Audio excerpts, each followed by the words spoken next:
Mesdames et messieurs, bonjour et bienvenue sur Info Télévision. Si vous êtes assis, vous êtes bien sur le canal 307. Alors, nous sommes également en direct sur la page Facebook Info TV Cameroun. Alors, aujourd'hui, on va parler de femmes, notamment on va parler d'éducation. Car aujourd'hui, on reçoit un représentant du PRONEC Réamorce. Le PRONEC Réamorce qui est justement implémenté par le ministère de la Jeunesse et de l'Éducation civique, n'est-ce pas, pour remettre peut-être la jeunesse sur le pas et puis quelque part éduquer un peu mieux la jeunesse. Alors, cette dame va venir nous parler de son ONG qui justement travaille là-dessus avec un centre de prise en charge et puis elle nous parlera notamment de son parcours et peut-être de l'entrepreneuriat. Entre autres, nous allons échanger avec elle notamment sur tout le boulot qu'elle effectue sur le terrain. Sans plus tarder, nous allons introduire notre invité.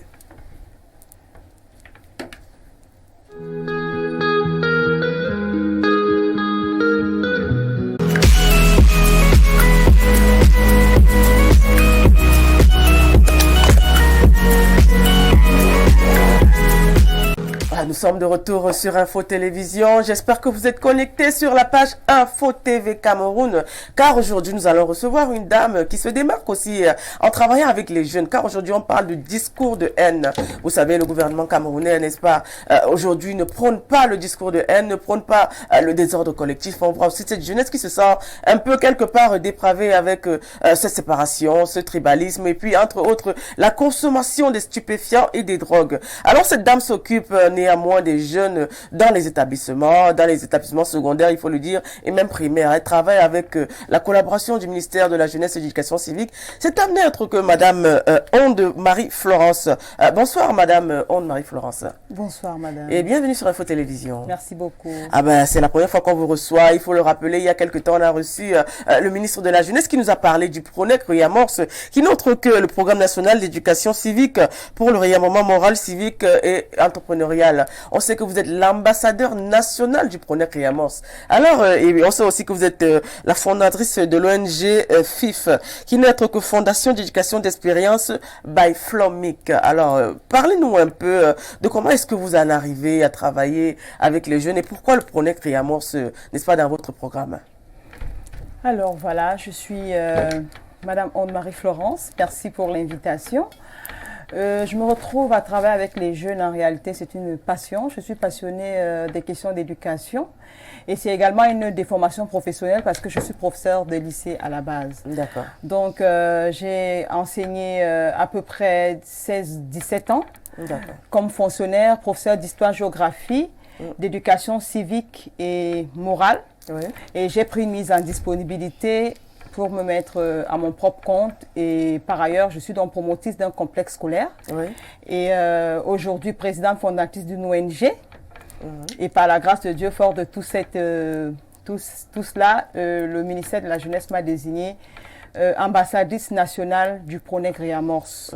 Alors, je me retrouve, vous comprenez automatiquement pourquoi je me retrouve comment dirais-je, proche des jeunes. Oui. C'est parce que j'ai passé toute ma vie à travailler avec eux. J'ai commencé à enseigner, je pense, à peu près à 21 ans ou 22 ans.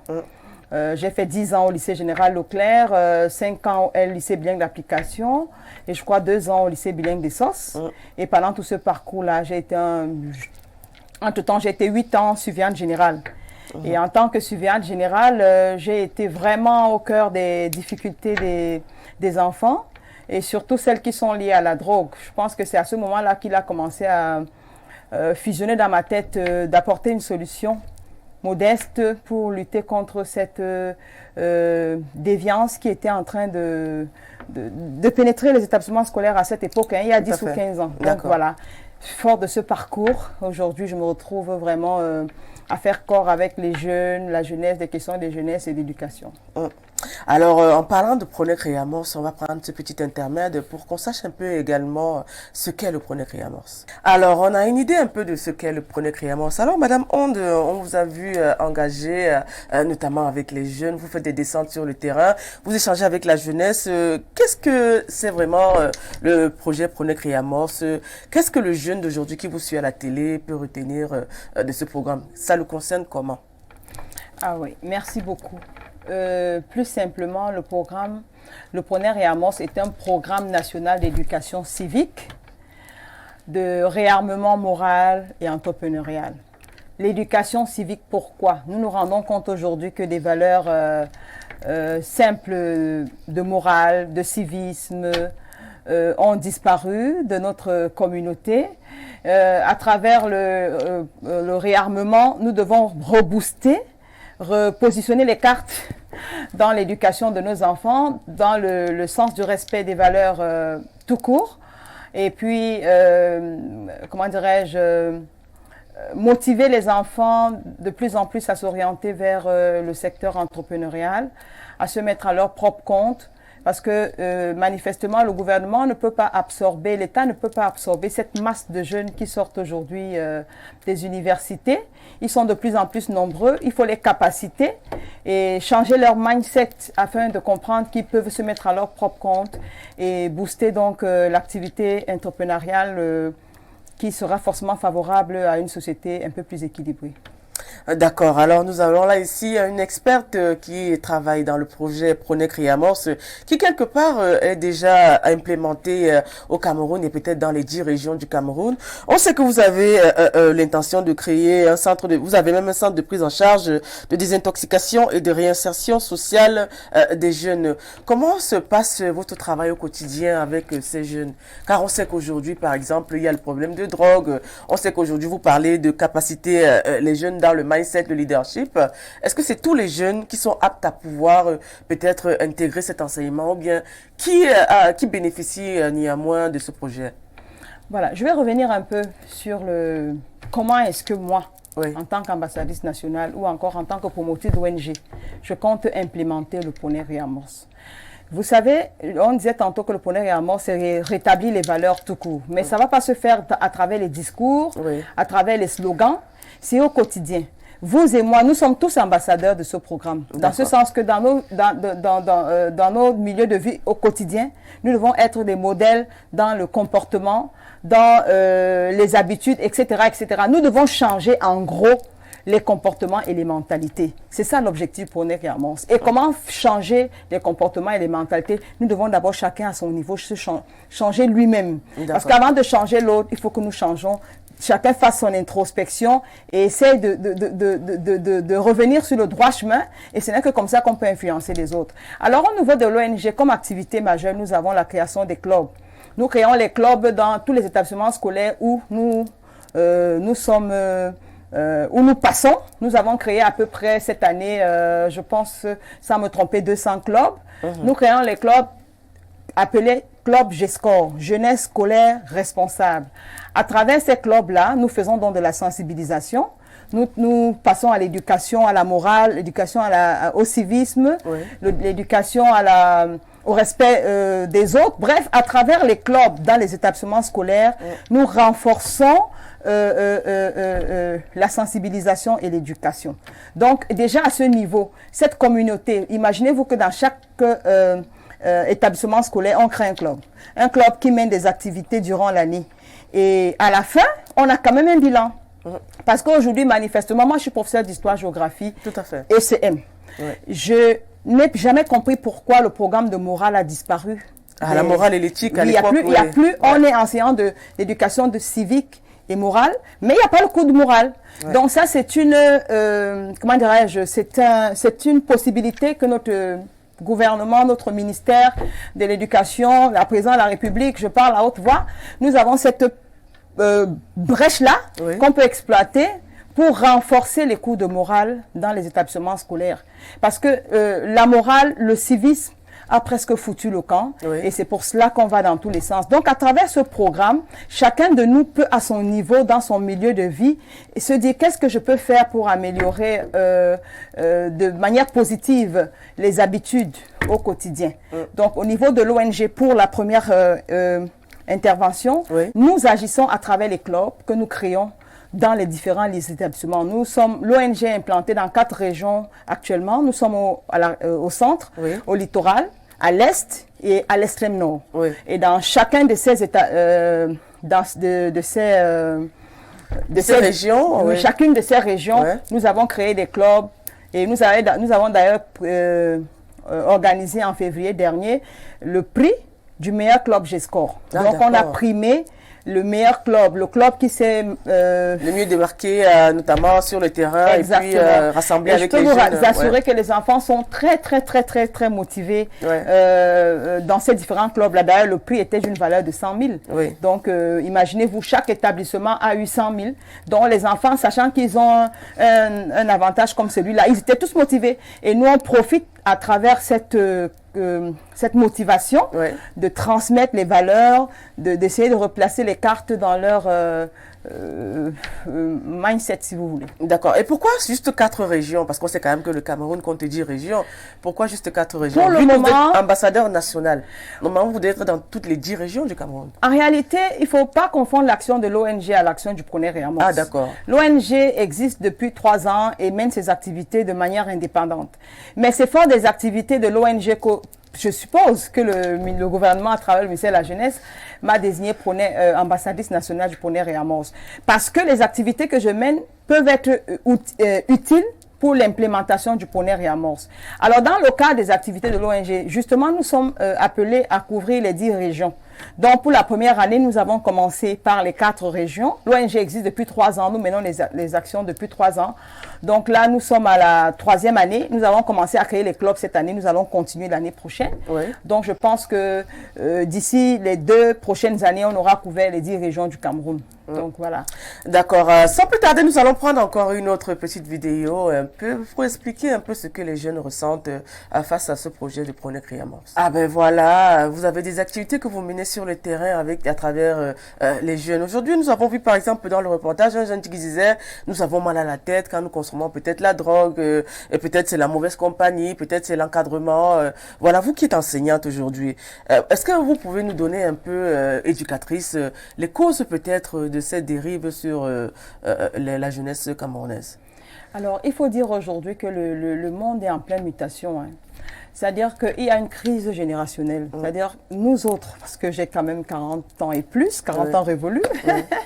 Donc, à notre époque, il y a des questions qui étaient quasiment tabous. Aujourd'hui, avec les réseaux sociaux, les enfants ont accès à tout, n'importe comment, n'importe quand, sans contrôle.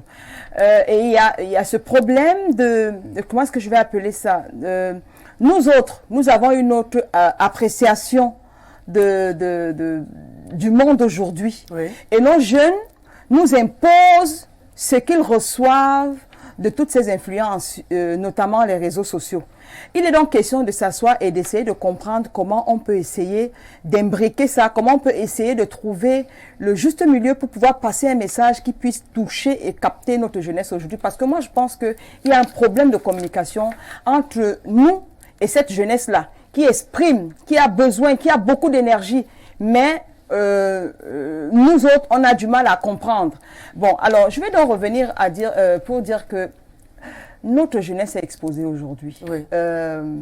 Vraiment, quand on regarde, il n'y a même pas que la jeunesse, hein, notre société est en crise profonde, crise des valeurs, crise des mentalités, crise d'éducation. Cela s'est produit au fil des temps. Et les réseaux sociaux sont venus amplifier et ça déborde dans tous les sens. Donc, c'est pour ça qu'on pense à un programme comme le Pronec Réamorce, en réalité qui est une déclaration pour nous rappeler à nous tous que revenons aux valeurs essentielles, les valeurs morales, les valeurs civiques, les valeurs... revenons à un monde où on sait qu'il y a une mesure, il y a une discipline. Alors, le phénomène, l'une des causes qui a donc également fait plonger notre jeunesse de manière catastrophique, c'est la drogue. Je le dis à haute voix, je me souviens quand je commençais dans ce combat, on me disait honte, honte, honte, on parle pas à haute voix des drogues, tu n'as pas peur les drogues? Et je leur disais à cette époque-là que si rien n'est fait dans les 10 prochaines années, les drogues vont envahir les établissements scolaires. Nous sommes à cette situation aujourd'hui. Aujourd'hui, 60% au moins des enfants scolarisés consomment la drogue. Nous sommes sur le terrain, on a les statistiques.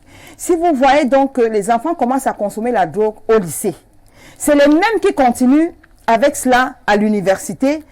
Et pire encore, ce sont eux qui vont intégrer la société administrative Et ce sont eux qui vont gérer le Cameroun demain. Mais la drogue qu'ils ont commencé à consommer à l'école, là, qu'ils ont continué à consommer à l'université, ils vont continuer à consommer même dans les bureaux. Aujourd'hui, je n'entre pas encore dans cette sphère-là, mais je vous dis que si vous allez faire les statistiques dans nos bureaux, là, nombreux de nos jeunes qui sont à des postes clés aujourd'hui sont des drogués. Je pèse mes mots. Parce qu'au niveau des centres de désintoxication, bon, quand on regarde, donc, après avoir fait le constat de cette, je ne sais pas comment je vais appeler ça, de ce risque qu'était la contamination du max de jeunes à travers la drogue. Parce qu'aujourd'hui, je vais vous dire, un enfant qui consomme la drogue ne s'arrête pas seulement à la consommation. Il devient dealer. Et quand il devient dealer, le risque, c'est qu'il enrôle, il entraîne tous ceux qui sont autour de lui.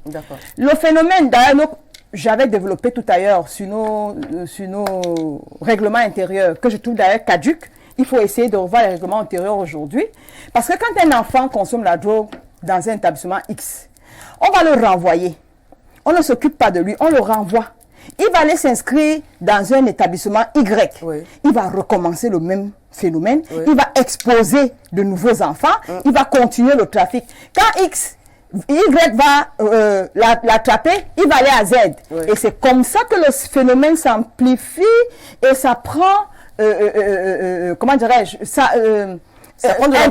intoxique la société. Alors la solution, moi je dis l'une des solutions, et sinon, au stade où nous en sommes, essentiel, c'est de commencer à sortir ces enfants-là de la drogue à travers la désintoxication et la réinsertion.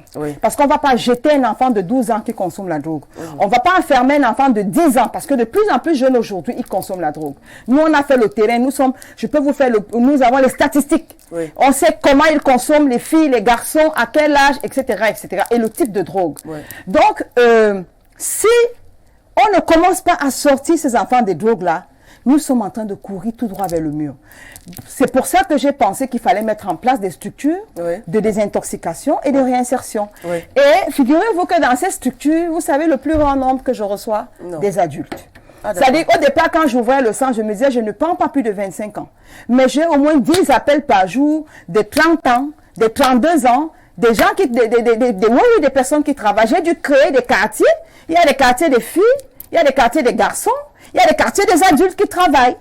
Donc, c'est parce que le phénomène a pris le temps de gangréner notre société aujourd'hui. Alors, si les enfants consomment la drogue, vous comprenez donc qu'il y a des conséquences qui suivent.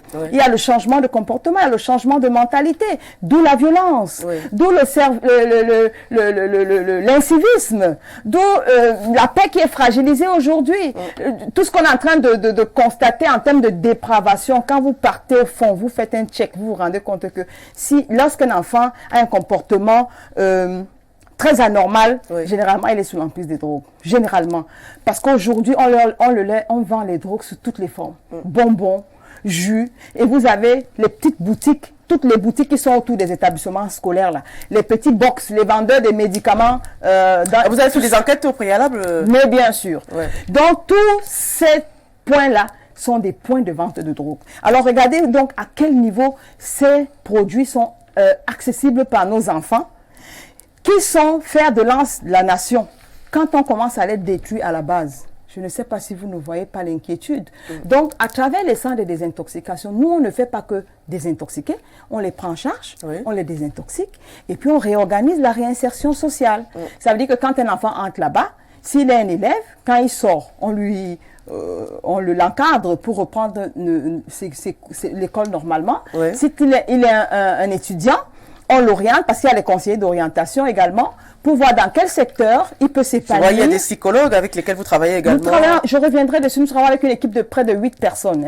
Donc, c'est pas une seule personne. J'ai essayé d'améliorer un peu par rapport à ce qui existe actuellement comme centre de désintoxication. Il y a quand même une pointe de différence dans ce que je fais par rapport à ce que nous trouvons. Parce que la drogue vient déstabiliser tout un équilibre. Et cet équilibre-là prend en compte plusieurs composantes. Ça veut dire qu'il faut toucher chaque composante pour pouvoir rétablir l'équilibre. On ne peut pas s'arrêter à nettoyer le sang et à désintoxiquer ou à enchaîner l'enfant qui consomme la drogue. Non, il faut rentrer dans son cœur, dans sa tête, pour comprendre pourquoi il consommait la drogue, comment il s'est retrouvé là, qui lui donnait ça. Parce que généralement, c'est l'environnement. Manque d'amour, manque d'attention, manque d'affection, etc., etc. Parfois des traumatismes. Alors, il faut faire intervenir des psychologues, des psychiatres, des addictologues, etc., etc. Donc, juste pour dire que la solution, pour moi, l'une des solutions, c'est de commencer à sortir ces enfants-là en prêtant un peu attention. Il faut leur accorder un peu d'attention, comprendre pourquoi ils sont arrivés là, qu'est-ce qu'on peut faire pour les sortir de là, et puis les réintégrer et les orienter au niveau de la société. Et nous avons des chiffres, hein, parce que je parle aujourd'hui en rendant grâce à Dieu d'ailleurs, parce que j'ai réussi à sortir de nombreux enfants de la drogue. Donc, je pense que le mécanisme mis en place fonctionne. Et les parents qui ont les enfants qui sont passés par nos centres depuis 1 an que nous avons ouvert peuvent témoigner. Alors là, aujourd'hui, on retrouve beaucoup de jeunes qui se retrouvent notamment dans ce milieu de la drogue. On retrouve des jeunes aussi qui, peut-être quelque part, n'ont pas de repères. Parce que là, aujourd'hui, il y a des jeunes qui se droguent. Ils ne sont pas issus des milieux quand même assez favorables à leur éducation. Et peut-être les parents abandonnent de temps à autre certains enfants. Comment est-ce qu'ils font pour atteindre, n'est-ce pas, votre fondation? Voilà, l'ONG, la fondation a un site internet, nous sommes ouverts et puis nous communiquons beaucoup. Toutes les activités que nous menons sont ouvertes. Donc nous avons une page Facebook, nous avons une chaîne YouTube. Donc à travers, nous boostons tout le temps sur les réseaux sociaux. On a à peu près 2 à 3 000 personnes qui sont, 2 à 3 millions de personnes qui sont déjà sensibilisées sur l'existence de l'ONG. Et je peux vous dire que je suis débordée. Hein. Et d'ailleurs, autre information, on m'appelle même de l'étranger, c'est-à-dire que les parents qui ont fait voyager les enfants pour les études ou pour je ne sais pas trop quoi, se retrouvent là-bas enrôlés dans les drogues, ils nous contactent, ils reviennent ici, on les récupère à travers dans nos différents centres. Donc, les contacts de l'ONG sont partout, il suffit juste de taper sur Internet, même sur Google. Vous tapez juste, prenez votre téléphone, vous tapez Google, Fondation Éducation d'Espérance by Flomic ou bien Fondation FEF, ou vous tapez même Flomic tout court. Vous allez voir toutes les informations sur l'ONG. Et comme je disais tantôt, nous avons un centre ici à Yaoundé, Nkolondo. Nous avons un deuxième à Maroua. Et je compte ouvrir je pense par la grâce de Dieu, d'ici la rentrée ou après la rentrée, un centre à Douala parce que nous avons une grosse pression qui nous vient de là, de nombreux enfants. Oui, c'est une agglomération, une ville quand même assez peuplée aussi, effectivement. Oui. Et il y a cette jeunesse aussi, vous êtes éducatrice, c'est peut-être votre domaine. On sait que les parents aujourd'hui travaillent à transmettre les valeurs, exactement aussi comme vous, les éducateurs. Alors, qu'est-ce qu'on peut dire aujourd'hui de ces violences qu'on rencontre, n'est-ce pas, sur le digital? Parce que là, tout à l'heure, vous avez évoqué le digital. Alors là, on voit des jeunes qui s'adonnent à des discours de haine, du tribalisme. C'est pourquoi le gouvernement est sorti, le ministère de la Défense, le ministère, n'est-ce pas, de la Communication, entre autres, où on décrit un peu les Camerounais qui, quelque part, commencent à être divisés, peut-être pas seulement sur le volet ethnique, même politique, entre autres, et ça dépeint un peu sur l'image du Cameroun. Oui, c'est ça, malheureusement, le mauvais côté, et qui est d'ailleurs très grave, des réseaux sociaux. C'est cette facilité d'amplification. C'est-à-dire qu'un phénomène, comme on appelle le buzz, prend de l'ampleur à travers les réseaux sociaux. Nous devons tous aujourd'hui prendre nos responsabilités. Le Cameroun est un et indivisible. Dans nos différentes têtes-là, nous sommes tous un, tous Camerounais. Alors, les influences que je ne citerai pas ici, que nous connaissons tous, veulent nous faire croire autre chose. Ce n'est pas vrai. Alors nous, parents, parce que l'éducation commence à la maison, chacun de ces parents, chacun de nous, nous devons vérifier ce que nos enfants suivent. Nous devons regarder quelles sont les influences auxquelles sont exposer nos enfants. Et nous devons causer avec eux pour leur dire que ce qu'ils entendent à la télé, ce qu'ils voient sur Internet, c'est qu'on leur diffuse dans les téléphones. Tout ça n'est que manipulation. Moi, je pense que l'une des actions à mener et avec beaucoup de fermeté, c'est la sensibilisation. Autant on diffuse les messages de haine, autant nous devons diffuser et multiplier les messages d'amour, pour sensibiliser, pour les messages de civisme, les messages de morale. Donc, bravo à ce que le gouvernement fait déjà à travers tout ce que les mécanismes qui sont mis en place, mais le gouvernement ne peut pas tout seul. Nous-mêmes, nous devons tous être responsables, chacun, vous tous qui me regardez, vous parents à la maison, toi qui me regardes, toi jeune, toi parent, toi enfant, nous ne devons pas céder aux manipulations. Nous avons tous un bon sens, nous avons nos yeux, nous avons nos oreilles, il suffit d'être juste un peu objectif. Alors, ces discours de haine-là, on doit se dire tous, nous devons barrer la route. Le Cameroun est un. Nous avons toujours vécu sans problème. Subitement, on vient nous créer on nous fait comprendre. Comment on va adhérer à un changement brusque? Essayons de nous poser la question, comment est-ce qu'on vivait hier? Est-ce qu'on avait un problème par rapport à cette façon de vivre? Pourquoi aujourd'hui on vient nous dire que non, nous ne sommes pas, Non, je ne voudrais même pas entrer dans ce domaine-là. Je voudrais juste dire que si on essaye de ramener les valeurs morales, les valeurs civiques, le respect comment dirais-je, de l'autre, l'amour du prochain, on ne verra pas la division. On ne verra pas la division. Donc, moi, je pense que la sensibilisation, l'éducation, multiplier les messages de civisme, d'amour, de partage, de tolérance. Beaucoup de tolérance. Beaucoup de tolérance, voilà. Et puis, tout simplement se dire que le Cameroun est un. Nous sommes tous Camerounais. C'est une mosaïque de tribus, le Cameroun. D'accord. Et on réussit à vivre malgré toute cette différence-là. Et depuis très longtemps. C'est pour aujourd'hui qu'on va venir nous éclater et qu'on n'utilise pas nos enfants parce que ça ne nous concerne pas. Nous, on est pour un Cameroun uni, responsable. Être pour un Cameroun uni responsable, nous recevons Madame Onde Florence aujourd'hui qui nous parle de son ONG, qui est l'ambassadrice nationale du PRONEC Réamorce. Alors, on va parler également des déplacés internes. C'est vrai que vous savez, nous avons une crise dans plusieurs régions au Cameroun, notamment dans le Nozo, nord-ouest, sud-ouest. Entre autres, nous avons des enfants déplacés internes qui sont dans les ruelles. Certes, ça donne à la drogue, les jeunes filles à la prostitution, mais qui aujourd'hui, quelque part, on retrouve aussi des enfants qu'on appelait des enfants soldats, qui étaient à la base des enfants normaux, qui à un moment donné se sont retrouvés à participer, n'est-ce pas, à cette crise, qui aujourd'hui se sont retrouvés un peu abandonnés à eux-mêmes. On a créé, le chef de l'État, son Excellence Paul Biya, a mis en place le grand dialogue national il y a quelques années, n'est-ce pas, pour parler de résolutions et recommandations pour cette crise effectuée au Nozo. Alors, lorsque vous recevez des enfants déplacés internes, je pense quand même que vous les recevez aujourd'hui. Comment est-ce que vous réagissez face à leurs problèmes? Parce qu'il y a aussi le stress post-traumatique, il y a les problèmes aussi des jeunes qui quelque part se sentent un peu délaissés, abandonnés, les jeunes filles qui ont été violées entre autres. Ça se passe comment exactement? Alors, chez nous en histoire, on dit souvent, on connaît quand une guerre commence, on ne sait pas quand elle se termine. L'idéal, c'est toujours de ne pas commencer la guerre. Il faut prôner la paix, s'asseoir autour d'une table, d'où il faut louer ici la sagesse de notre président de la République qui a toujours amené tout le monde autour de la table pour essayer de parler, de voir ce qui ne marche pas pour améliorer. La guerre, les armes, tant qu'on peut, il faut les éloigner.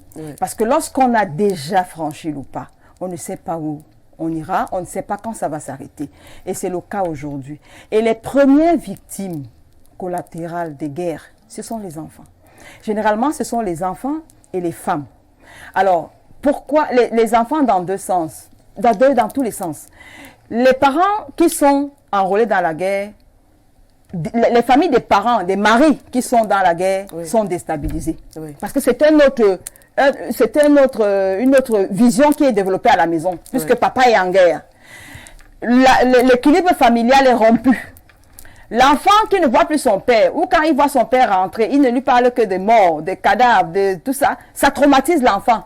Voilà une victime que vous avez déjà créée. Une personnalité qui est totalement perturbée. Un enfant qui va avoir besoin d'accompagnement psychologique parce qu'il va forcément être traumatisé. D'une part, ce sont ces mêmes enfants ou ces jeunes qu'on vient enrôler pour aller prendre des armes. Nous connaissons le phénomène des enfants enrôlés à travers multiples pays qui ont connu des crises. On voyait des enfants avec des armes. C'est toujours les enfants et les jeunes qu'on va chercher. Alors eux, comme ils ne sont pas prêts, puisque c'est pas évident, qu'on vous dise, prends une arme, tue ton voisin, qu'est-ce qu'on utilise comme outil pour les enrôler? C'est la drogue. De manière générale, les enfants qui sont dans les zones de guerre ou les jeunes qui sont dans les zones de guerre sont drogués. Alors, tu as donc une autre problématique qui se pose à ce niveau-là, parce qu'il faut, voilà des enfants qu'on a détruits parce qu'ils sont déjà en contact avec la drogue. Alors, ça crée donc un bouleversement, un déséquilibre dans tous les sens. Les familles sont détruites, les enfants sont détruits, les femmes sont détruites, les maris sont détruits et l'équilibre social est rompu. Alors, nous autres, quand on reçoit les déplacés de guerre, comme vous avez dit tantôt, le protocole est le même. C'est-à-dire qu'on essaie de comprendre comment et pourquoi. En général, nous, on soigne avec beaucoup de causerie dans nos centres comme je dis aux enfants. Nous avons les médecins qui sont là pour les nettoyer le sang, désintoxiquer. Et nous avons des psychiatres et des psychologues qui prennent le temps de causer avec eux pour comprendre ce qu'ils ont vécu, leur vécu. Et c'est là-bas, c'est dans leur vécu, c'est dans leur vécu qu'on perçoit leur traumatisme. Et donc, on cherche à remettre les cartes en place pour leur redonner un autre sens de leur vie. Donc, nous avons, le protocole est le même parce que le traumatisme lié à la guerre n'est pas différent du traumatisme, excusez-moi de le dire, lié à la drogue. Parce qu'un enfant qui consomme la drogue finit par être un délinquant, bandit, braqueur, etc. Il ne sera pas difficile pour lui de prendre une arme et de poignarder. La preuve, nous avons vu la recrudescence des violences dans les établissements scolaires. C'est parce que les enfants aujourd'hui sont sous l'emprise de drogue. Du coup, il peut prendre une arme, il coupe la tête de son principal ou de son enseignant. Ce qu'il ne peut pas faire. Et d'ailleurs, je vous dis, à chaque fois qu'il commet un acte comme celui-là, quand la drogue a fini de faire son effet, vous lui demandez même ce qu'il vient de faire, il ne reconnaît pas. Donc, il peut tuer son maître ou son prof. Et après, quand il retrouve ses sens, il ne se rend même pas compte qu'il vient de tuer quelqu'un. Mais entre-temps, il y a une vie qui a été éliminée. Donc, je pense que l'une des solutions également, c'est d'essayer de voir comment récupérer. Mais le gouvernement a mis en place tout un protocole pour récupérer ces déplacés de guerre-là. Et nous sommes disposés, nous sommes ouverts. S'il y a des enfants qu'on peut récupérer, il suffit juste de nous contacter. Ah oui, vous travaillez aussi également dans l'entrepreneuriat. Comment vous faites pour réinsérer les jeunes dans la société après peut-être avoir reçu le Pronec Réamorce? Où les trouver des emplois, des formations, ça se passe comment? C'est important de préciser que dans notre Pronec Réamorce, il n'y a pas que l'éducation, la morale, mais il y a la culture entrepreneuriale. Tout à fait. Il faut ramener les valeurs entrepreneuriales. Et là, je vous dis, si on reprend le débat à ce niveau, je suis passionnée d'entrepreneuriat. Il faut préciser que je suis un fonctionnaire qui a peu mis en disponibilité. On peut dire entre guillemets qui a démissionné, ce qui est très rare. Donc, généralement, on démissionne pour aller travailler dans d'autres ministères ou dans d'autres organismes ou pour voyager. Moi, je suis restée. J'ai changé d'activité, je me suis lancée dans l'entrepreneuriat. Il faut préciser que j'ai à peu près 340 employés. Donc, je suis passionnée de l'entrepreneuriat et aujourd'hui, ça me permet d'être indépendante et d'être utile à la société parce que je crée de l'emploi et puis je rends autonome beaucoup de Camerounais. Donc, l'entrepreneuriat, c'est une éducation. Et comment nous, on peut rattraper ça aujourd'hui dans les mentalités de nos enfants? Parce on a échoué quelque part dans notre système éducatif. Nos enfants, on pense qu'il faut tous être fonctionnaires, il faut passer à l'ENAM, il faut passer à l'école normale, il faut passer. C'est bien que vous le rappeliez. Ah oui, ça c'est très important, ça part de là.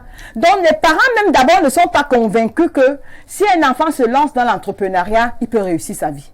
Ça commence à la maison. Donc quand l'enfant développe des passions ou des talents, le parent commence d'abord à l'étouffer parce que lui, il veut voir un médecin, il veut voir un administrateur civil, etc., etc.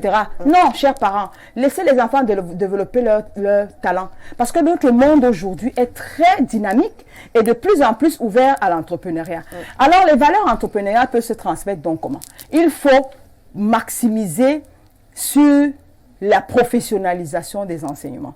Nous avons l'enseignement technique, par exemple, où nous avons des filières techniques qui peuvent autonomiser notre jeunesse. Chers parents, appel à troisième, vous qui avez encore les enfants dans le système général, là, renvoyez-la, orientez-les vers l'enseignement technique. Parce qu'une fille qui fait ESF, qui sort avec son baccalauréat, peut ouvrir son atelier et commencer à coudre ses vêtements et se mettre à son propre compte. Le garçon qui finit avec son génie civil, quand il sort de là, il ne manque pas d'un chantier. Moi, je leur fais souvent quand je fais des présentations dans mon école parce que j'ai l'enseignement technique là-bas. Je leur dis, mais toi le maçon, si tu es un bon maçon, tu ne manques pas de job de 100 000 francs par semaine, voilà. Tout au moins. Alors si tu as 100 000 chaque semaine, 4 fois par semaine, ça te fait 400 000. Je ne compte pas le nombre de fonctionnaires. On compte le nombre. Je ne sais même pas s'il y a un fonctionnaire qui, à la base, touche 400 000 francs comme salaire de base. Or, l'enfant qui a bien fait sa maçonnerie peut bien s'en sortir. Lui-même, il est autonome et puis il crée l'emploi autour de lui en multipliant les chantiers. Donc, cessez de penser aujourd'hui que cet enfant qui n'est pas diplômé, ou qui n'a pas eu un concours, ou qui n'est pas fonctionnaire, a raté sa vie. Non, il faut qu'il apprenne un métier. Quand il apprend un métier, il peut se mettre à son propre compte et il peut être utile à la société. Et cela peut se passer déjà dans les familles, que les parents déjà intègrent le fait que, en orientant les enfants vers les filières professionnelles, on les aide. Et puis, ils ne vont pas après chômer, marcher partout dans les bureaux pour chercher de l'emploi parce qu'ils peuvent se mettre à leur propre compte. L'entrepreneuriat passe aussi par là, madame. Donc, c'est d'abord une question de mindset, de mentalité. Il faut transmettre à nos enfants aujourd'hui des mentalités d'entrepreneurs. Et le ministre a parlé tantôt de Hemley parce que l'entrepreneuriat a aussi la détermination, le courage. Exact. Il faut oser, comme le président de la République nous a dit, jeunesse, oser, c'est possible. C'est possible. Moi, j'ai démissionné de la fonction publique. Aujourd'hui, je me suis mise à mon propre compte. Je ne sais pas si je peux... qu'est-ce que je peux envier à un fonctionnaire. Excusez-moi. On le matricule aussi. Hein. Vous savez, les jeunes aujourd'hui, tout ce qui les intéresse, c'est le matricule. C'est tout ça qu'on doit travailler, je vous l'ai dit. Et le travail, là, doit passer déjà par les parents. Parce qu'eux-mêmes, ils ne sont pas convaincus. Les grandes puissances économiques, il faut le rappeler, dans le monde, ont travaillé beaucoup plus dans le privé. C'est ça. Les industries ont été créées dans le privé. C'est ça qu'il faudrait qu'on enseigne aux enfants. La professionnalisation, apprendre un métier. Lorsqu'on a appris un métier, qu'on sait faire quelque chose, on a un talent, on peut le vendre. Et lorsqu'on le vend, on développe, on crée une dynamique économique parce qu'on crée de l'emploi. On fait, comment dirais-je, on crée de la richesse et on limite la pauvreté d'une façon ou d'une autre. Ben, vous avez sur le plateau Madame Onde Florence qui est très vivace, qui nous parle un peu de ses activités et puis qui donne un peu un cours de leadership ici là. Alors on va prendre, n'est-ce pas, la seconde rubrique qui n'est autre que découverte avec quelque part aussi les contacts de Madame Onde. Ils nous diront ainsi qui est cette femme.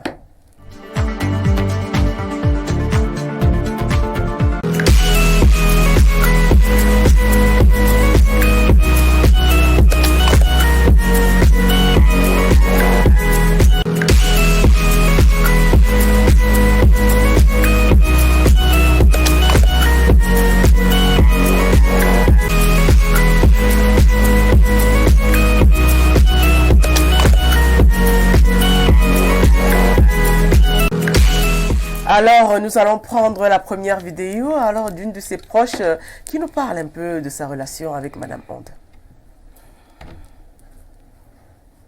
Avec le concours de la régie. Voilà, coucou, bonjour.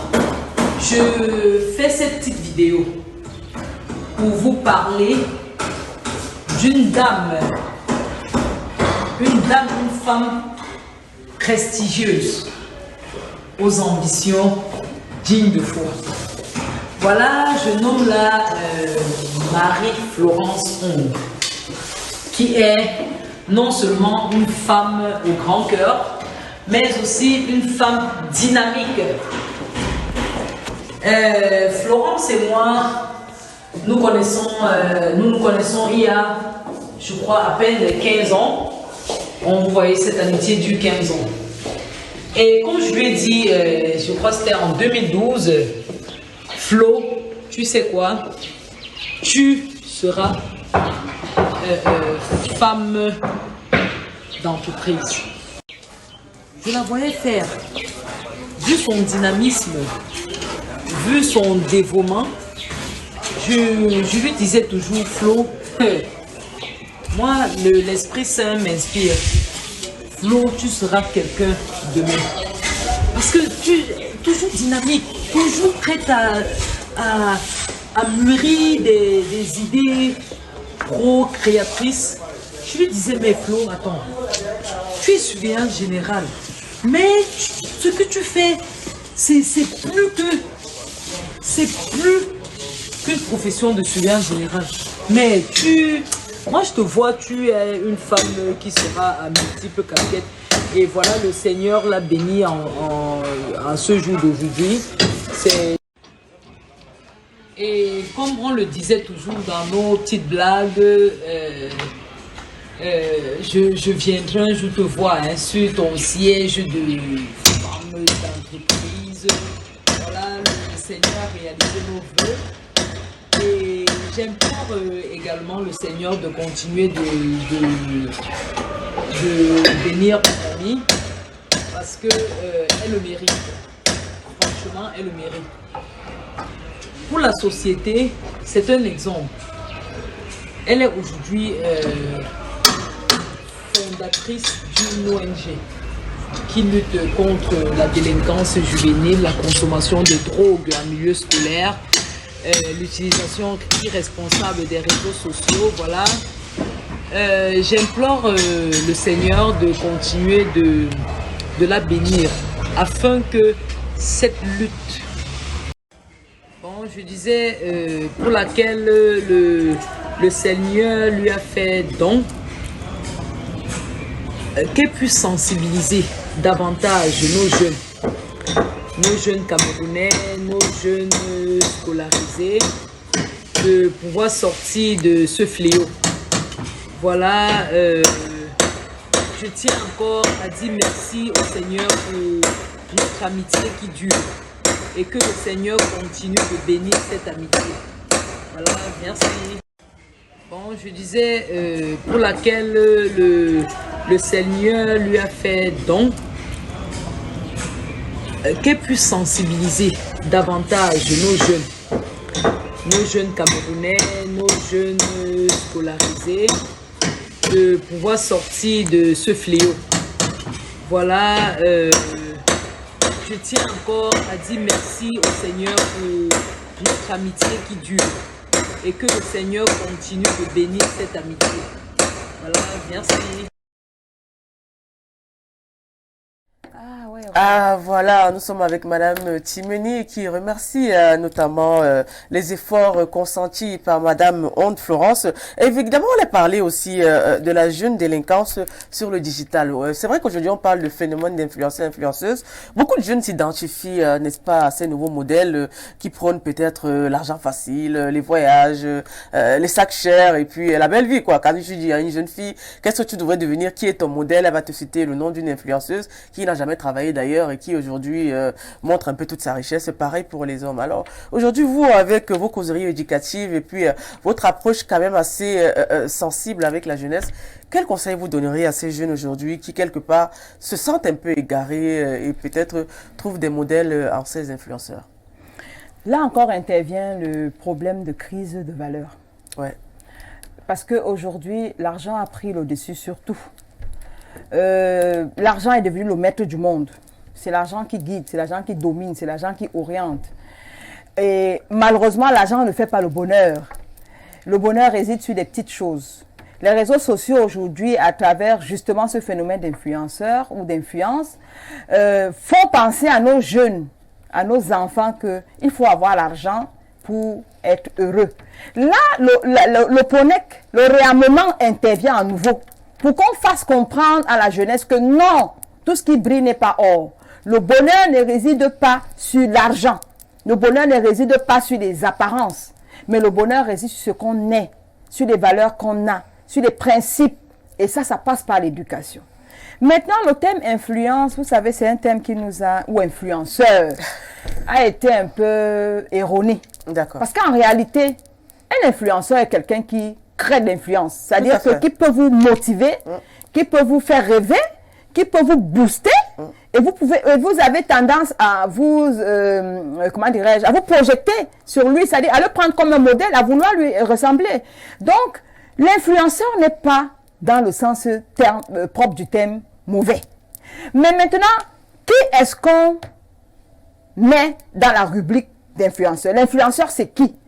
Les réseaux sociaux nous ont imposé aujourd'hui un type d'influenceur ou un type d'influenceuse. Oui. Et nos enfants ont calqué ça et ils se disent que c'est le bon modèle. C'est pour ça que je dis que l'éducation doit revenir. Et commencer par les parents. Et même, je vais donner une solution tout à l'heure par rapport à comment est-ce qu'on peut booster l'éducation à la morale, au civisme et même entrepreneurial à partir de la base, c'est-à-dire l'école primaire. Rappelez-moi de revenir là-dessus. Donc, l'influence ou influenceur, pardon, ce n'est pas le bling-bling.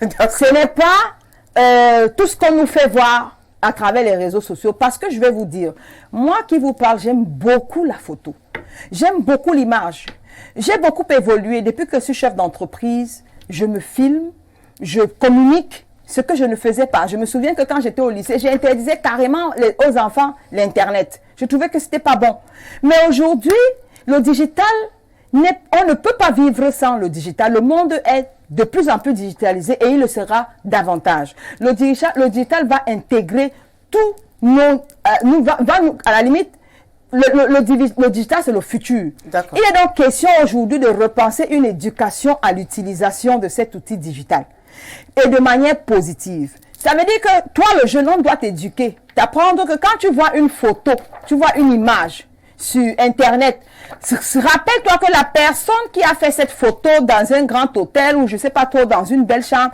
a pris le temps de se maquiller, a pris le temps de faire, de mettre la plus belle, le plus bel environnement, a filmé et t'a fait voir ce qu'il veut que tu vois. Mais derrière tout ce décor et tout cet habillage, il y a la réalité. Donc, il ne faut pas que les jeunes aujourd'hui se focalisent sur ce qu'ils voient à travers ces influenceurs, mais qu'ils essayent de se dire que derrière, ces gens vivent la vraie vie et cette vie-là n'est pas différente de la vie que nous tous, nous vivons au quotidien. Il faut donc passer par l'éducation. Donc, les influenceurs, pour moi, ce n'est pas mauvais en tant que tel, mais qui est influenceur? Comment est-ce qu'il influence? Pour quel type d'influence? C'est à ce niveau qu'il faut redéfinir le terme influenceur ou influenceuse. Et nous, nos enfants, vous les jeunes qui me suivez, vous les parents qui me suivez, causez et rééduquez vos enfants aujourd'hui. C'est ça le réarmement, c'est ça le réarmement, c'est ça l'éducation aux valeurs. Qu'est-ce qui est bon, qu'est-ce qui ne l'est pas? Nous, quand on faisait les cours de morale à l'école, quand on te dit « A n'est pas bon », tu colles ça, ça reste dans ton cerveau à te répéter que non, il faut pas faire ci, il faut pas faire ça. Quand tu grandis, tu refais la même chose. Tu dis que non, mon père m'avait dit que je ne dois pas faire ça. Ma mère m'avait dit que je ne dois pas faire ça. Pourquoi aujourd'hui nos enfants, on ne peut pas leur transmettre les mêmes valeurs pour qu'ils sachent dire non à certaines choses? On ne peut pas embrasser tout ce que les réseaux sociaux nous offrent. On ne peut pas embrasser tout ce que la société nous offre. Essayons de développer notre bon sens et afin de savoir où ce qui est bon, ce qui est juste, est-ce que nous devons suivre? Et là, besoin de réarmement. Et le réarmement, comme je ne vais pas cesser de le dire, ça commence par les parents. Ça commence par nous. Et c'est nous qui devons donc maintenant influencer nos enfants, c'est-à-dire rééduquer nos enfants. Et nous sommes tous capables parce que chacun de nous, quand on se retrouve le soir, au soir, à la maison, quand tu te regardes devant une glace, tu sais qui tu es. Mais quand tu as déjà enlevé, que tu sois président de la République, ministre, directeur général, élève, ou je ne sais pas, quand tu arrives dans tes quatre murs, dans ton intimité, tu te regardes, tu te dis, ici, Florence, j'ai fauté. Ici, j'aurais pu faire mieux. Ici, il faut que je change. Il faut que j'améliore. Demain, ça peut être comme ça. Et si tout ce qui doit nous guider, c'est l'amour du prochain, c'est l'intérêt pour les autres, c'est le bien, c'est la justice. Et dans cette société, si nous tous, on a ces petites valeurs d'amour du prochain, de justice, de bien, de tolérance, mais le monde sera un peu plus agréable. Oui, c'est un peu ça qu'il faut rappeler. Le discours de haine va un peu dans ce sens. On fait son introspection quelque part. On se remet en question, ce que vous avez peut-être voulu exprimer. Alors, nous allons prendre la seconde vidéo.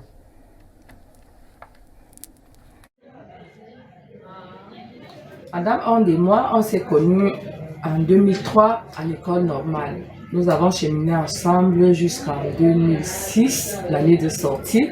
On a été affectés, chacune dans son lycée.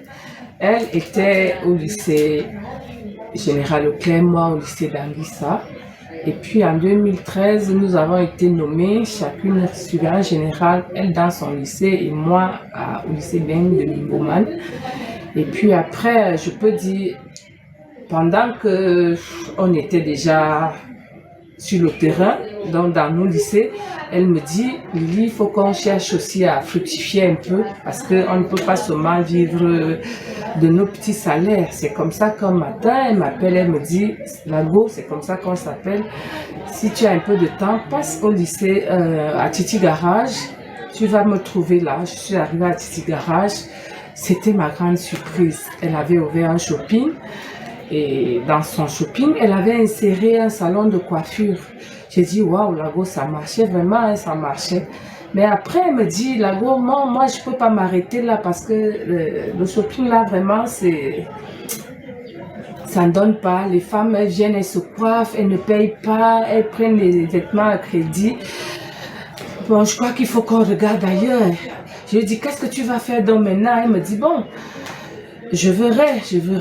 Bon, un jour, elle me dit, Lago, je vais te faire encore une surprise là.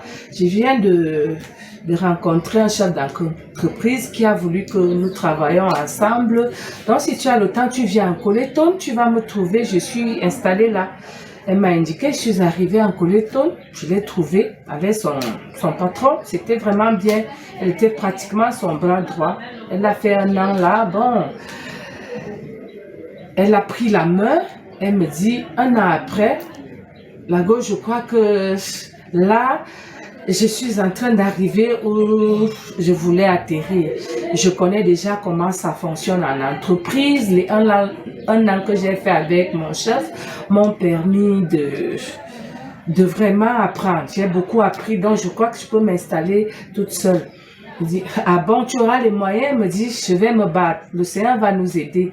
Un beau matin, elle m'appelle, elle me dit, Lago, si tu as le temps, tu me retrouves à Titi Garage. Je vais te faire encore une surprise. J'arrive à Titi Garage, je trouve, elle est avec les employés, les locaux sont bien. Elle me dit, voilà ce que j'ai ouvert, voilà la surprise. On a trouvé le nom de l'entreprise ensemble. Elle me dit, il faut qu'on donne le nom de Flomic. C'est comme ça qu'elle crée Flomic qui marchait bien. Et là-dedans, elle avait fait dans la quincaillerie, dans le mobilier, et elle faisait des champs aussi. L'agriculture, ça marchait très bien. Bon, je me souviens, lors de nos journées d'exposition vente à Flomic, elle a eu l'aubaine de trouver quelqu'un qui lui offre un établissement scolaire. Elle me dit, Lago, le lendemain de l'exposition, elle me dit, Lago, tu ne peux pas imaginer. Après, quand tu es parti là, j'ai eu une surprise. Voilà, l'Océan nous a donné un établissement scolaire. Il faut vraiment qu'on fasse vraiment nos preuves là, parce que c'est notre métier. C'est comme ça qu'on arrive à l'Omnisport. On trouve un établissement qui était en train de tomber en ruine. Et voilà, le complexe scolaire COPES. On a essayé de remonter. On a trouvé des élèves qui étaient indisciplinés parce que c'était en cours d'année scolaire, les élèves indisciplinés. On a flirté avec les drogués et tout. D'où vient son inspiration de créer l'ONG FF qui lutte contre la drogue aujourd'hui. Bon, ça marche très bien et la preuve, elle a été nommée ambassadrice Jeunesse Riamorce. Donc vraiment, moi je me dis, tout ce que cette dame a eu à faire aujourd'hui, le Seigneur est dedans parce que chaque fois qu'elle avait soit Flomic, soit le complexe, elle appelait toujours le prêtre qui venait bénir parce que elle, c'est toujours Dieu qu'elle met devant. Les gens peuvent dire aujourd'hui, non, elle a fait ceci, elle a fait cela. Moi, je dis non, moi qui la côtoie au quotidien, vraiment, il n'y a rien de tout ça. C'est Dieu qui est dedans, comme MME chante toujours, il y a Dieu dedans. Vraiment, elle, c'est une boule d'énergie. Quand elle veut faire sa chose, on ne la retient pas. Elle réussit toujours à faire et le ménage, bonne ménagère, bonne mère d'enfants et tout. Bon, je lui demande souvent comment elle fait parce que moi, je sais pas quelle énergie elle a, d'où elle puise vraiment ça pour faire ce qu'elle fait là. Donc vraiment, Lago, moi je te soutiens à 100%. Big up, le Seigneur étant dedans, tu vas arriver.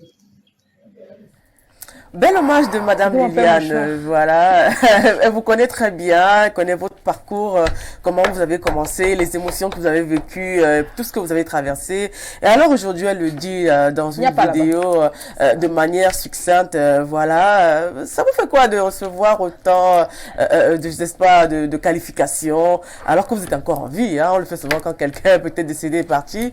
Mais là, elle parle de vous au présent, de ce que vous avez réalisé, et elle vous souhaite toujours bonne chance pour la suite.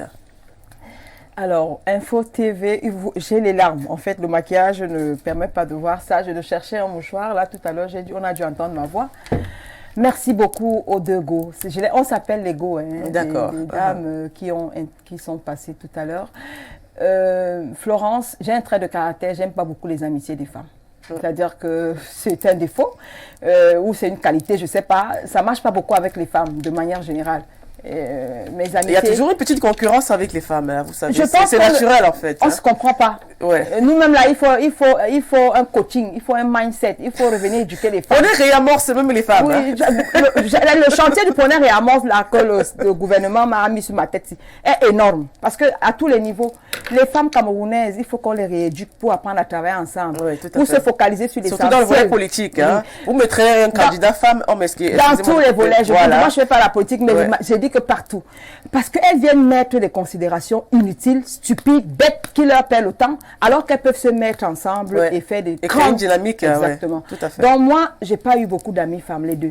Les deux dames que vous avez vues sont les femmes avec lesquelles je chemine depuis une vingtaine d'années. Et Lily Chapeau, Lily a fait la description de ma personnalité. Merci, elle m'a fait pleurer parce que c'est la vérité. Je suis une boule d'énergie et mon mari n'est pas là. Il aurait également... J'aurais aimé que vous fassiez parler mon mari aussi, parce que c'est la plus belle chose que la vie m'ait donnée. C'est le professeur Jean Tobillon. Merci mon mari, merci. J'ai l'occasion de te le dire aujourd'hui à Mondo Vision, parce que mon plus grand soutien, mon plus grand coach, c'est mon mari. Et comme elle disait tantôt, on dit tout. À lui, alors on a tout dit. Alors nous allons prendre la dernière rubrique.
Alors, nous sommes de retour sur Info Télévision avec Madame Honte Florence qui nous a parlé notamment du Pronec Réamorce. Alors, nous sommes à la dernière phase de cette émission qui est le quiz. Vous savez, aujourd'hui, on parle de choléra. On sait que la jeunesse aujourd'hui est aussi intéressée par l'hygiène, la salubrité, entre autres. L'éducation passe aussi par la santé. Alors, nous avons des cas de choléra aujourd'hui au Cameroun avec plusieurs décès dans les grandes villes. Que pensez-vous notamment de ces décès qui continuent, qui constituent quelque part aussi un problème dans ce volet? Alors, on parle également de la jeunesse aujourd'hui qui, quelque part, se sent un peu mal prise en compte parce que elle ne trouve pas d'emploi. Tout à l'heure, vous avez parlé du volet entrepreneurial. Alors, on voit des jeunes qui, aujourd'hui, prennent la route. On parle d'immigration clandestine qui, quelque part aussi, certains meurent dans le désert. D'autres, peut-être, se retrouvent, entre autres, embrigadés dans les bateaux où certains décèdent même.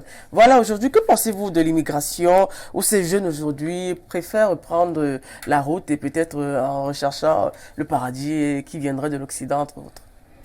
Là encore, vous rejoignez le développement que j'ai fait tout à l'heure sur l'éducation, le mindset education, l'éducation à l'entrepreneuriat. C'est-à-dire que moi, ça me fend le cœur tout le temps de voir cette jeunesse qui risque la vie en traversant les déserts, en traversant l'océan, alors qu'il y a les opportunités. Quand vous sortez de votre studio ici, oui, les opportunités économiques sont partout. Il suffit juste de capaciter nos jeunes, comme j'ai dit tantôt, de ramener la culture entrepreneuriale. Ces enfants ne vont plus traverser. Ces enfants ne vont plus s'inquiéter. L'inquiétude vient du fait qu'on n'a pas suffisamment éduqué nos enfants à se mettre à leur propre compte, à se prendre en charge. Donc la solution, aujourd'hui le gouvernement ne peut pas apporter une solution à 100% totale au problème d'emploi ou au questionnement de la jeunesse, au chômage et autres. Or, l'entrepreneuriat, l'orientation, l'éducation à l'entrepreneuriat aujourd'hui peut aider les jeunes à sortir de cette inquiétude. Quand vous regardez ce qu'on leur fait, voilà un avantage des réseaux sociaux. Hein. Aujourd'hui, avec les réseaux sociaux et le phénomène d'influence, tous les jeunes veulent faire quelque chose pour gagner de l'argent. Tout le monde se lance à une petite activité économique qui pourrait lui rapporter de l'argent. Donc, très facilement, on peut résoudre ce problème d'inquiétude, Moi, j'ai toujours été, même quand j'étais au lycée Leclerc, je me souviens, je disais aux collègues, n'attendez toujours pas tout du ministre, n'attendez toujours pas tout du président de la République. Chacun de nous a des capacités qu'il suffit d'identifier et de développer et qui peuvent nous permettre de gagner de l'argent et nous rendre autonomes.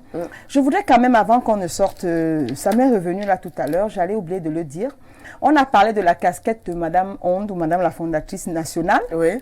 Mais il faut noter que je collabore depuis 2 ans ou 3 ans avec la Fédération africaine du sport scolaire. D'accord. Et la Fédération internationale du sport scolaire. Et tout récemment, nous avons signé une convention avec International Youth Fellowship. Donc c'est une ONG coréenne qui, vous l'avez d'ailleurs vu, ONG partenaire du ministère de la Jeunesse, oui, qui est désormais partenaire de l'ONG FEF.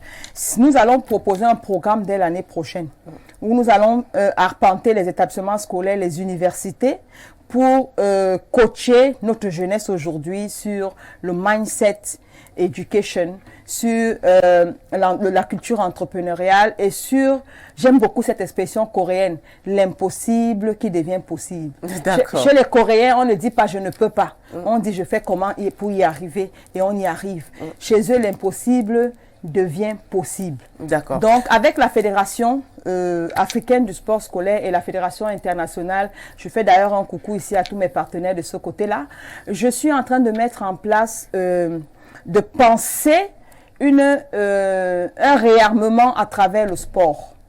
Le sport aujourd'hui est un outil efficace d'éducation et de transformation sociale. À travers le sport, on peut par exemple résoudre ce problème de crise comment est-ce que je vais appeler ça aujourd'hui, entre guillemets, tribalisme qu'on on nous fait miroiter. Le sport n'a pas de limite. C'est-à-dire qu'avec le sport, on peut traverser ces limites de tribalisme, ces limites de race, ces limites de genre, etc., etc. Donc, je voudrais axer un programme en s'appuyant sur le sport scolaire parce que à travers les jeunes élèves, on peut facilement transformer les mentalités et faire évoluer le mouvement dans les prochaines années. Nous avons des beaux modèles comme le Maroc, des beaux modèles comme le Kenya, des beaux modèles comme l'Afrique du Sud, etc. Ces pays-là ont axé une partie de leur développement sur le sport scolaire.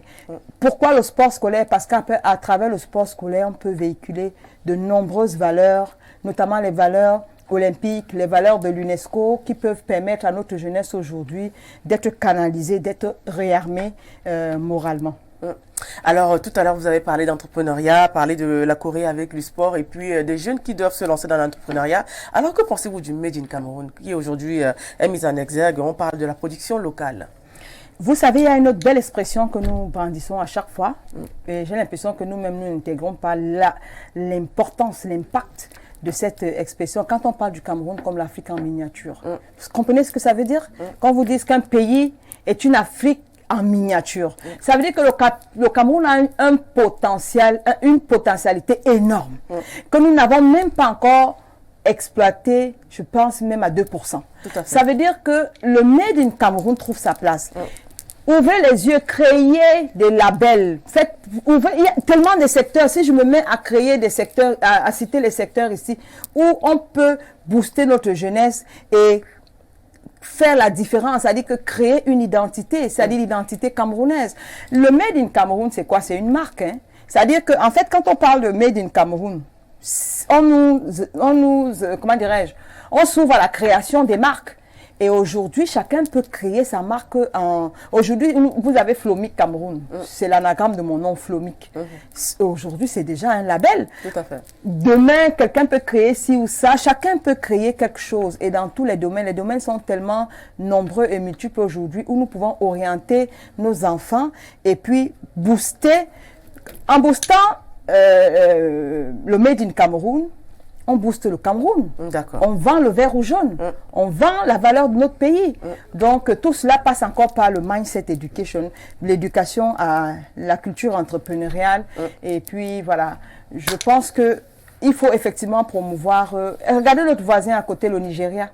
On a un très bel exemple à côté. Ils ont compris cette richesse-là. Et il est juste question qu'on éduque nos enfants aujourd'hui à s'orienter vers dans ce sens-là. Voilà, nous arrivons donc au terme de cette édition. Nous avons reçu Madame Onde Florence qui nous a parlé notamment d'entrepreneuriat, du Pronec Réamorce. Alors, quels sont vos projets ponctuels avant de partir? Dites-nous face à la caméra, quels sont les projets, n'est-ce pas, de votre ONG et puis peut-être du Pronec Réamorce? Voilà, au niveau de l'ONG, comme j'ai dit tantôt, je dis déjà merci à un de nos partenaires, MMDS, qui est une grosse entreprise en hôtellerie, qui accompagne nos jeunes des centres de désintoxication aujourd'hui dans les métiers de l'hôtellerie. Nous avons comme ça plusieurs métiers. Nous formons nos enfants là-bas dans les centres à plusieurs métiers, notamment l'hôtellerie, l'informatique, le sport, la musique, l'art, le dessin, etc. Donc, voilà. Avec comme je disais tantôt, International Youth Fellowship, avec l'ONG coréenne, nous allons arpenter les établissements scolaires et les universités dès les prochains mois pour éduquer, pour sensibiliser, pour coacher notre jeunesse dans le mindset education, la culture entrepreneuriale et la culture de l'impossible qui devient possible. D'accord. Également, je ne vais pas oublier d'annoncer ici l'organisation au Cameroun dans les prochains jours d'une grande conférence sur le sport scolaire avec nos partenaires de la Fédération internationale du sport scolaire. On espère qu'Info TV sera votre partenaire média. Je pense qu'à partir d'aujourd'hui, je ne sais pas qui est le patron de...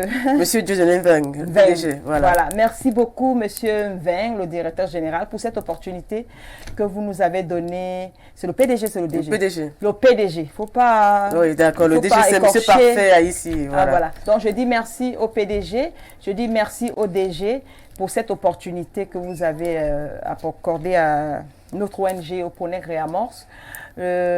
Vous êtes désormais partenaire, comme d'autres chaînes que je ne vais pas citer ici. Nous communiquons beaucoup et nous ne manquerons pas de vous mettre au parfum de toutes les activités que nous allons mener dans les prochains jours. Parce que l'éducation aujourd'hui passe également par les médias. Hein.